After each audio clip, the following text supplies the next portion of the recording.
भक्ति सूफी परंपराएं, धार्मिक विश्वास में बदलाव और श्रद्धा ग्रंथ। 8वीं से 18वीं शताब्दी का काल। इसके शीर्षक से जैसे मालूम होता है कि हम इस वीडियो में भक्ति के बारे में चर्चा करेंगे और सूफी जो लोग तत्कालीन समाज में भारत में आए उन पर चर्चा करेंगे। दूसरे शब्दों में इस काल के धार्मिक उठाव चढ़ाव, उठापटक और साथ ही जो धर्मों में विश्वासों में जो परिवर्तन हुआ उस पर हम बात करेंगे। धार्मिक विश्वासों में बदलाव का तात्पर्य यह है कि समय के साथ साथ 7वीं 8वीं शताब्दी के आते आते धीरे धीरे धार्मिक विचारों में उथल पुथल होने लगी, ऊहापोह में लोग पड़ गए और तत्कालीन धार्मिक जो समाज था, जो मूल रूप से ब्राह्मणों के द्वारा संचालित था, ब्राह्मणों की सत्ता में था, उस समाज पर प्रश्न लगने लगा, उनके धार्मिक विश्वासों पे प्रश्न लगने लगा। और इन प्रश्नों का क्या हुआ, इसकी परिणति किस रूप में हुई, इसको हम आगे जानेंगे। जब ये 8वीं शताब्दी के काल की बात करते हैं तो उस समय के तत्कालीन भारत को यदि देखें तो उसमें आपको दिखाई देगा हर्षवर्धन का साम्राज्य, उसमें आपको दिखाई देंगे और कुछ छोटे छोटे राज्य जो उत्तर भारत में थे, साथ ही गंग, चोल, चालुक्य, राष्ट्रकूटा ये दक्षिण भारत की ओर थे। विदेशी आक्रमणों का अभी तक कोई जिक्र भारतीय इतिहास में इस समय तक लगभग नहीं था और इस प्रकार जो भी धर्म था वह हमारा अपना था, अपने स्वयं से उत्पन्न हुआ धर्म था, अपने स्वयं से उत्पन्न हुए विचार थे। इस परंपरा को, इस धार्मिक विश्वासों को तत्कालीन समाज में हम वैदिक परंपरा के रूप में देख सकते हैं, जो ब्राह्मणिक वैदिक परंपरा कहला सकती है। इसी काल ने इस बदलाव के परिप्रेक्ष्य में कुछ नए समुदायों को, कुछ नए सिद्धांतों को और कुछ नए विश्वास को जन्म दिया, जिसमें सबसे पहले बुद्ध धर्म, जैन धर्म, उसके बाद वैष्णव धर्म, शैव धर्म और इसी काल के बीच में कहीं पर सूफी धर्म आता है, जो हमारे इस अध्याय का मुख्य हिस्सा है। बुद्ध धर्म में कुछ परिवर्तन आने शुरू हुए। यदि आपने बुद्ध धर्म के दर्शन को पढ़ा होगा तो जाना होगा कि वह किसी भी तरह की मूर्ति पूजा पर विश्वास नहीं करता था। प्रतीक चिन्ह के रूप में कुछ चीज़ों की जरूर पूजा की जाती थी, लेकिन यह पूजा किसी कर्म कांड से, किसी इस तरीके के अनुष्ठानों से कोसों परे थी, बहुत दूर थी। इस काल ने कुछ परिवर्तन देखा और एक नए दर्शन का जन्म हुआ बुद्ध धर्म में, जिसे कहते हैं वज्रयान। वज्रयान में ईश्वरवाद को माना गया और वज्रयान में कुछ कुछ मूर्ति पूजा का भी प्रभाव दिखा। दूसरा धर्म जैन धर्म था, उसका प्रभाव भी तत्कालीन भारत में उत्तर में ही ज़्यादा था। यद्यपि इसकी शुरुआत दक्षिण से हुई थी, लेकिन उत्तर में गुजरात, राजस्थान आदि में ये काफ़ी प्रचलित हो चुका था। इसे कुछ राजाओं का संरक्षण भी मिला था और इसी का परिणाम था कि कुछ अच्छे मंदिरों का निर्माण हुआ, जिसमें राजा मूलचंद और उनके पुत्र राजा भीम ने तो माउंट आबू में स्वामी आदिनाथ का मंदिर बनाया, जो आज विश्व प्रसिद्ध है। सो इस प्रकार हम देखते हैं कि जैन धर्म और बुद्ध धर्म का प्रादुर्भाव हुआ और प्रादुर्भाव के बाद अब तो उसका विकास होने लगा था और उसमें नई नई धारणाएं जुड़ने लगी थी। दूसरे शब्दों में ये दोनों धर्म अपने मूल रूप से थोड़ा हट चुके थे। वो हटने के कारण और कारकों को हम जानने की कोशिश करेंगे।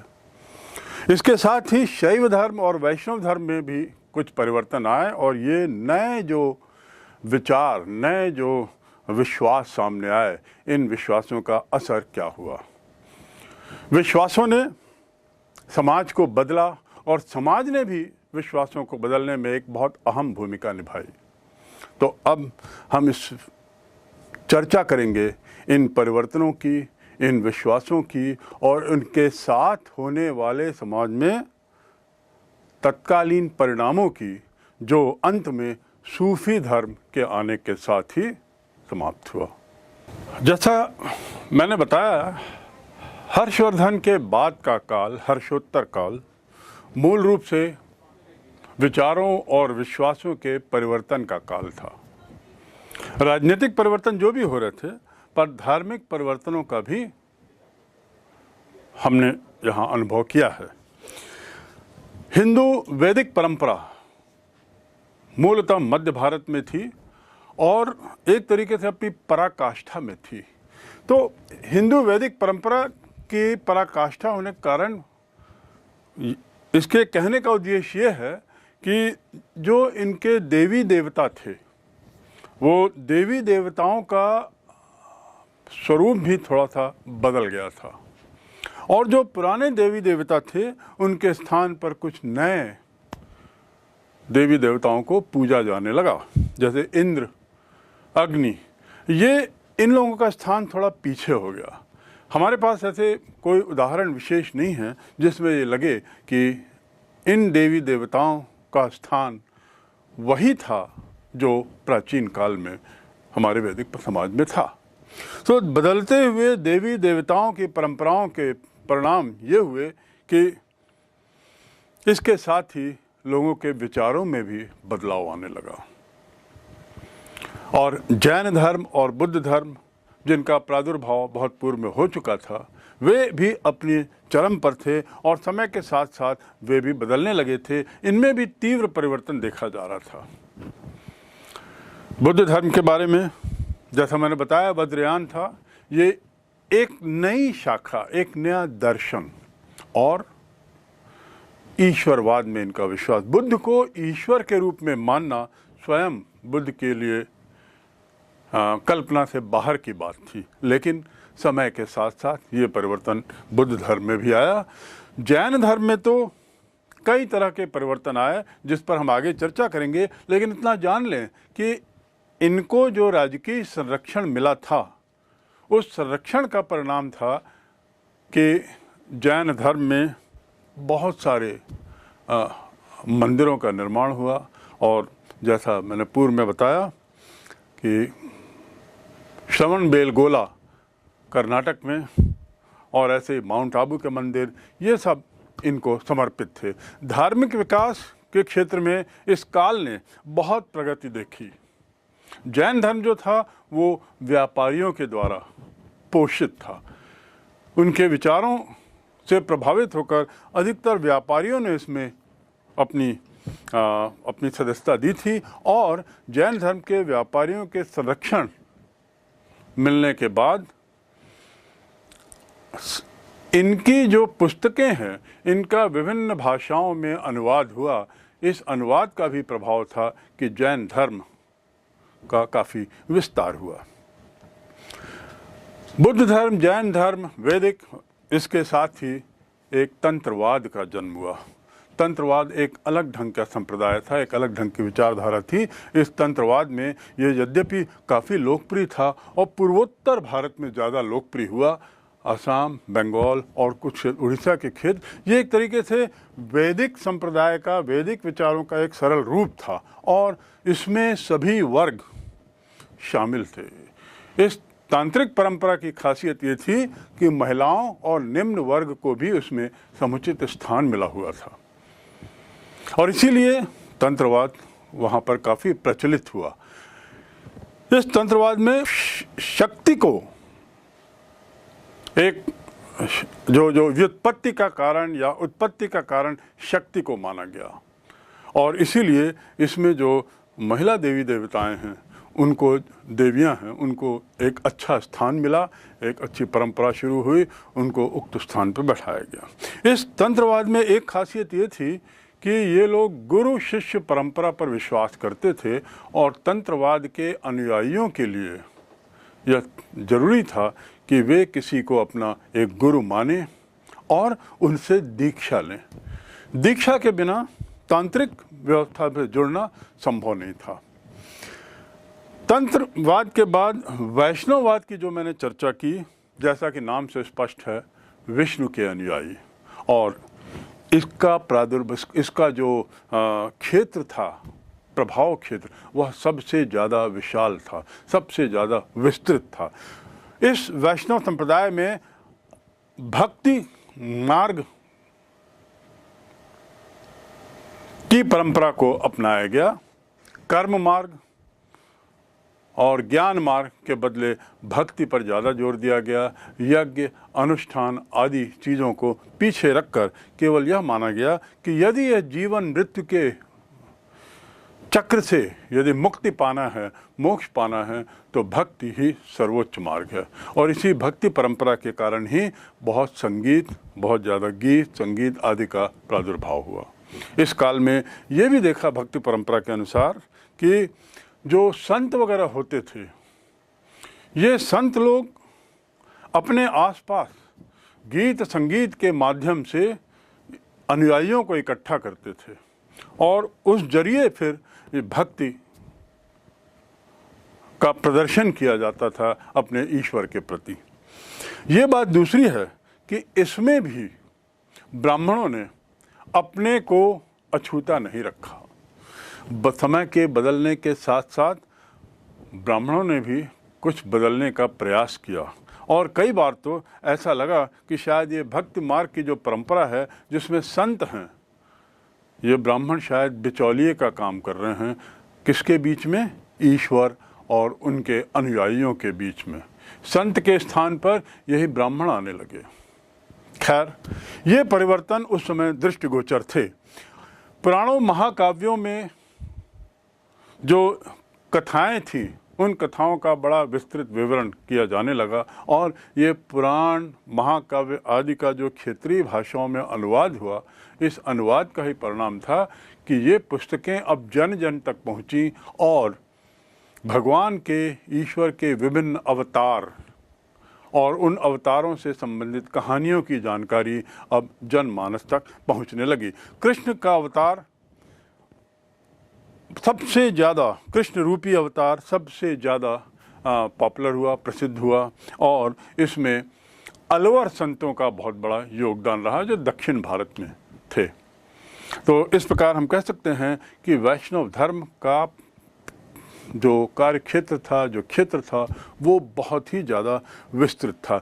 शैव धर्म भी उसी तरह किसी से कम नहीं था और शैव धर्म का प्रभाव दक्षिण भारत में बहुत था।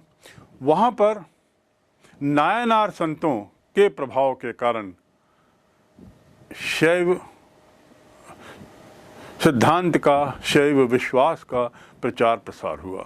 ये नायनार संत जो थे, ये भी क्षेत्रीय भाषा में अपने ग्रंथों को लिखे और उसके बाद इन्होंने शिव के विभिन्न रूपों की उपासना की। शिव की उपासना ये लोग किन विभिन्न रूपों में करते थे, इनको हम आगे पढ़ेंगे। हर्षोत्तर काल जहाँ इस बात के लिए प्रसिद्ध है कि विभिन्न परंपराओं, विभिन्न विश्वासों को इस काल ने जन्म दिया और देखा,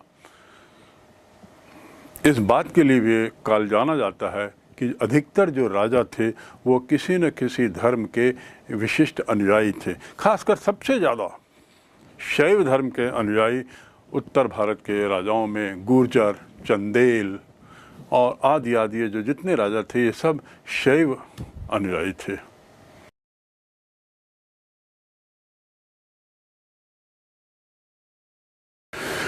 ये जितने धर्मों की मैंने बात की, ये सभी धर्म काफ़ी विस्तृत क्षेत्र में फैले हुए थे और निश्चित रूप से उसमें क्षेत्रीयता का प्रभाव भी आने लगा था। दूसरे शब्दों में, इन धर्मों के में हुए परिवर्तन का एक कारण स्थानीय प्रभाव भी था और उन स्थानीय प्रभाव से प्रभावित होने के कारण एक ही धर्म के अंतर्गत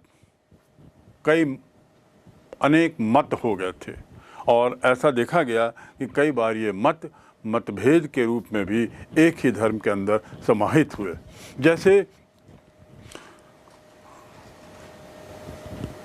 इसके बावजूद कि ये सब अलग अलग धर्म थे, इनका अलग अलग क्षेत्र था, फिर भी विचारों में स्थानीय मतभेद के कारण कई बार इनके बीच में तनाव भी होता था। और इस तनाव का परिणाम इस बात को लेकर भी यह तनाव इस बात को लेकर भी होता था कि किनके ईश्वर सर्वोपरि है, विश्व की सत्ता किस ईश्वर के हाथ में है, इस बात को लेकर भी इनके बीच में काफ़ी तनाव होता था। कश्मीरी शैव धर्म जो है वह सबसे ज़्यादा प्रचलित शैव धर्म का रूपांतर था। कश्मीरी शैव धर्म की विशेषता ये थी कि ये एकेश्वरवाद में और साथ ही अद्वैतवाद में दोनों में विश्वास करता था, और इस प्रकार ये कुछ वैदिक परंपरा से कुछ निकट भी था। इसके अलावा इसको वहाँ के स्थानीय राजा वसुगुप्त का वरदहस्त प्राप्त हुआ था, जो स्वयं इस धर्म के अनुयायी थे। इनका मानना था कि विश्व की परम सत्ता जो है वह शिव है, और जैसा मैंने बताया दक्षिण भारत में भी इन्हीं विचारों को लेकर नायनार संतों ने काफ़ी प्रचार किया। अंत में शाक्य समुदाय की बात करें, जो एक अलग तरह का समुदाय था। शाक्त लोगों का विचार था कि शक्ति की उपासना की जानी चाहिए, यानी जो पूरे विश्व है वो किसी एक शक्ति पर निहित है और हमें उसकी उपासना करनी चाहिए, और इस पर बल दिया। और शिव की शक्ति के रूप में उन्होंने पार्वती और उमा को देखा, उन्हें शिव की शक्ति के रूप में देखा। इसी का परिणाम था कि हम जो तत्कालीन शाक्त समुदाय के मंदिरों को देखते हैं उसमें इन दोनों को बहुत समुचित स्थान दिया गया है। महिषासुर मर्दिनी, उसके बाद सिंहवाहिनी, उसके बाद चामुंडा, उसके बाद काली आदि आदि ऐसे नामों से ये शिव की शक्ति के रूप को ही पूजा जाता था। एक और जहाँ इस काल ने 8वीं शताब्दी के बाद विभिन्न धार्मिक विश्वासों और परंपराओं में वार्धक्य देखा, परिवर्तन देखा, मतभेद देखे, तो उसी के साथ साथ एक तरह का समन्वय भी देखा। और वह समन्वय का कारण था कुछ तो मजबूरियां, विवशता, और कुछ ब्राह्मणों के द्वारा एक तरीके से किया गया ऐसा प्रभाव जिससे उनका वर्चस्व भरसक बना रहे। धार्मिक परंपराओं में, धार्मिक अनुष्ठानों में अपने वर्चस्व को बनाए रखने के लिए भी कई बार समझौते किए गए, और यही समझौतावादी नीति का ही परिणाम था कि समन्वय स्थापित हुआ। धार्मिक विश्वासों की गंगा जमुनी की यदि हम बात करें तो कुछ बनावट कुछ इस तरह की थी कि बहुत महत्वपूर्ण परिवर्तन जो थे, उन परिवर्तनों को समाज के विभिन्न वर्गों ने अपने में समाहित कर लिया, और समाहित करने की प्रक्रिया में दोनों पक्षों ने कुछ समझौते किए। ये समझौतावादी नीति ही आगे नए नए विचारों को, नए नए रूपों को जन्म दी। अनेक देवी देवताओं जैसे उनका प्रादुर्भाव हमने देखा, और विष्णु, शिव और देवियों के विभिन्न रूपों को देखा, और इन रूपों को बढ़ते हुए भी इस काल में देखा जा सकता है। इसके साथ ही पूजा प्रणालियों में भी समन्वय देखा गया, यानी एक तरफ जहाँ कुछ विश्वासों में समन्वय था, समन्वय का अर्थ क्या है? एक दूसरे में मिलने की कोशिश। तो यहाँ पर जो पूजा प्रणालियों में जो हमने समन्वय देखा, उसका अर्थ ये है कि जो हमारी वैदिक पूजा की प्रणालियाँ थी, जिसमें अनुष्ठान, यज्ञ और कर्मकांड आदि का बहुत ज़्यादा जोर था, उसके कुछ हिस्सों को, उसके कुछ विचारों को, विश्वासों को अन्य धर्मों ने अपनाया, और अन्य धर्मों की जो परंपराएं थी पूजा की, उसको हमारे वैदिक धर्म के अनुष्ठानों में भी स्थापित किया ब्राह्मणों के द्वारा। इसका एक बहुत बढ़िया उदाहरण दिया जा सकता है जगन्नाथ में पुरी का मंदिर। जगन्नाथ मंदिर जो पुरी में स्थित है, जगन्नाथ जी को 12वीं शताब्दी के आसपास इनको विष्णु का अवतार माना गया और उसके रूप में उनका पूजा जाने लगा। इस मंदिर में जो प्रतिमा हैं, जगन्नाथ के साथ सुभद्रा हैं और उनके साथ बलराम हैं। इस मूर्ति को, जैसा मैंने बताया कि इसमें जगन्नाथ जी को विष्णु के अवतार के रूप में एक माना गया है और ऐसा मानते हुए उन्हें हिंदू धर्म में एक तरीके से स्थान दिया गया। तो जगन्नाथ भगवान स्वयं भी हिंदू धर्म के ही एक भगवान बन गए। और यदि इस मूर्ति की तुलना हम शेषनाग पर आराम करते हुए विष्णु भगवान की उस प्रसिद्ध मूर्ति से करें तो दोनों में कोई सामंजस्य नहीं दिखता। लेकिन उसके बावजूद ये सच है कि भगवान जगन्नाथ हिंदू धर्म के एक भगवान के रूप में देखे जाने लगे, पूजे जाने लगे और ये एक समन्वय का एक बहुत अच्छा उदाहरण बन गया। इसके साथ ही समन्वय का दूसरा उदाहरण यदि हम बात करें तो देवियों को जो हम पूजते थे, सामान्यतः उसकी परंपरा थी कि पत्थर को सिंदूर से हम भर दिए, ऐसा करके देवियों की आराधना पूजा की जाती थी। लेकिन समय के साथ साथ देवी परंपरा में विश्वास करने वाले संप्रदायों को हिंदू धर्म में बनाए रखने के लिए ब्राह्मणों ने कुछ एक और समन्वय की नीति के तहत उन्हें देवताओं की पत्नियों के रूप में पूजना शुरू किया, जैसे पार्वती को शिव की पत्नी के रूप में। तो इस प्रकार ये पत्नी के रूप में पूजने के पीछे मकसद यही था, समन्वयवादी नीति। तो इस काल ने ऐसे बहुत सारे समन्वयवादी परिवर्तन देखे ताकि जिससे कि समाज एक बना रहे और यह परिवर्तन जो है उसमें किसी भी तरह का ज़्यादा मतभेद ना आ पाए। भारत जैसे विशाल क्षेत्र में इतने तरह के विश्वासों का और धार्मिक विचारों का एक दूसरे से टकराव होना स्वाभाविक था और इसीलिए कुछ ऐसे बिंदु भी थे जिस पर समन्वय के भरसक प्रयास के बावजूद भी भेद थे और संघर्ष की नौबत भी थी, विभिन्नताएं थी और संघर्ष की नौबत भी बनी हुई थी। यदि हम भेद और संघर्ष की बात करें तो उपासना के तरीकों को लेकर मूलतः हिंदू धर्म के अंदर कुछ भेद हुए। उपासना में जैसे देवी उपासना पद्धति तंत्रवाद विचारधारा से प्रभावित थी। देवी उपासना पद्धति तंत्रवाद विचारधारा से प्रभावित थी, तांत्रिक तरीके से पूजा होती थी और इसमें स्त्रियां और निम्न वर्ग सभी लोगों का स्वागत था, सब लोग समान थे। दूसरे शब्दों में तांत्रिक समाज में किसी तरह का वर्गीकरण नहीं था। और जैसा मैंने बताया कि संत लोग जो अपने आसपास अनुयायियों को इकट्ठा करके गायन वगैरह करते थे, उनके स्थान पर ब्राह्मणों ने एक तरीके से बिचौलिए के रूप में अंदर आना शुरू किया।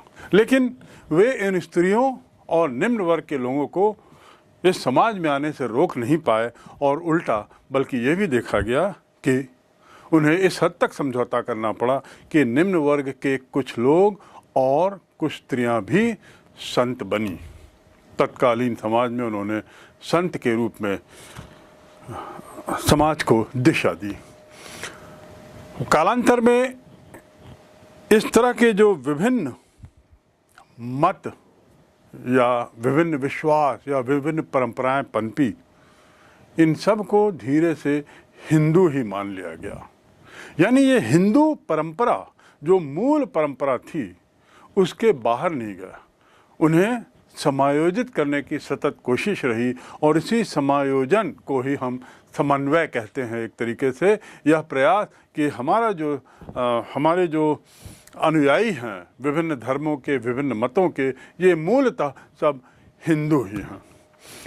अग्नि जैसा मैंने बताया, सोम और इंद्र ऐसे जो देवी देवता, ऐसे जो देवता थे जो पूर्व में जिनका बहुत ज़्यादा प्रभाव था समाज में, धार्मिक क्रियाओं में, अब वे लोग, उनका स्थान पीछे हो गया था।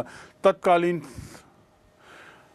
इतिहास में हम इन देवताओं के नाम से ज़्यादा मंदिर या मूर्तियाँ आदि नहीं देखते।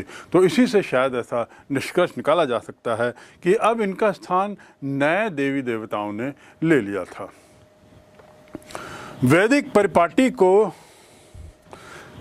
समझने के साथ साथ तांत्रिक विचारधारा के बीच में जो संघर्ष हुआ, एक ओर जहाँ वैदिक विचारधारा के लोग थे, दूसरी ओर जहाँ तांत्रिक विचारधारा के लोग थे, और जैसा मैंने अभी कहा आपको कि इनकी विचारधाराओं में काफ़ी कोशिश थी कि समन्वय की नीति अपनाई जाए, फिर भी कुछ ऐसे मामले थे जिस पर दोनों में अच्छा खासा अंतर था, और उसमें एक था उपासना का तरीका।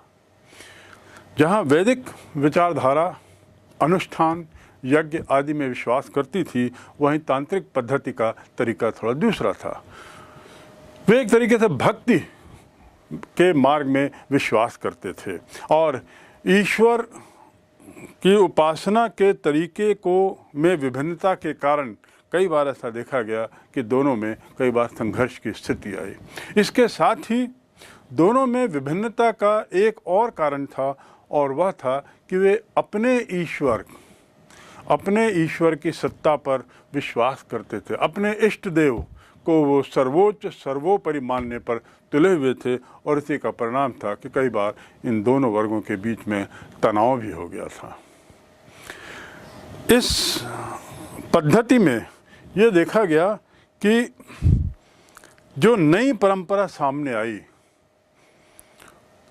हमारे वैदिक परंपरा के अनुसार या हमारे अपने हिंदू धर्म के अनुसार 3 तरह से उपासना की जा सकती है। मोक्ष के लिए 3 मार्ग बताए गए हैं, कर्म मार्ग, ज्ञान मार्ग और भक्ति मार्ग। इस काल ने भक्ति मार्ग का ज़्यादा प्रभाव देखा, और भक्ति मार्ग के इस बढ़ते प्रभाव का ही परिणाम था कि कर्मकांड में कमी आई, और इसके साथ ही साथ भक्ति मार्ग में भी नए नए विचार पनपने लगे। एक समय ऐसा आया जब भक्ति मार्ग स्वयं में, उसमें हम 2 धाराएं मुख्य रूप से पाते हैं। इसमें दोनों में उपासना का जो तरीका था वह गायन था, उपासना का जो तरीका था वह नृत्य था, उपासना का जो तरीका था वह जोर से उच्चारण था। और ये इसलिए भी संभव था क्योंकि तत्कालीन संस्कृत की पुस्तकें, धर्म ग्रंथ जो थे, उनका क्षेत्रीय भाषाओं में जब अनुवाद हुआ तो वह जनमानस तक पहुंचा, और इस प्रकार जनमानस तक पहुंचने के कारण उसकी लिखी हुई बातें, उसके लिखे हुए गीत और श्लोक आदि अब लोगों तक पहुंच चुके थे, और लोगों के लिए अब उपासना करना सरल हो गया था उस हद तक। तो उपासना की जो कविताएं थीं ये प्रारंभिक भक्ति परंपरा में थीं, और भक्ति मार्ग पर ज़्यादा जोर देने के कारण अन्य 2 जो मोक्ष के रास्ते थे हमारे परंपरा के अनुसार, कर्म मार्ग और ज्ञान मार्ग, इन्होंने पीछे का स्थान ले लिया था।